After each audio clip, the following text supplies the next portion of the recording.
Hello guys, pag-aralan natin ang measures of central tendency sa statistics. Tatlo lang yan, basic, mean, median, mode. Pag sinabi nating mean, average, median is your middle number, and mode is yung most or yung pinakamaraming bilang ng number na yan.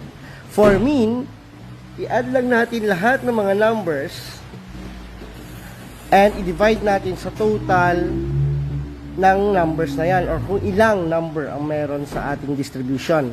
In this case, 3 plus 2 plus 1 plus 4 and so on hanggang may add mo lahat sa dulo divided by 11 dahil 11 numbers lahat. Yan. Pag pinag-add natin, we will get 53 divided by 11.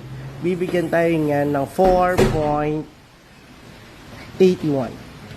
Okay? So, ayan. Sulat muna natin. 4.8 and 1. That's 4.81.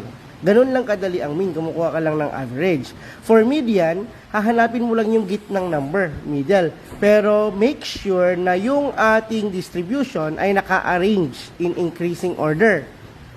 In this case, i-arrange natin 1, 2, 3, 4, 4, 4, 5, 6, 7, 8, 9. Dahil 11 numbers yan, yung pang-anim ang pinakagitnang number. And that is 4. Okay? So that will be our median. For mode, siyempre, yung pinakamarami, hanapin nyo lang, dahil may tatlong 4, siya, yun ang pinakamarami, 4 is our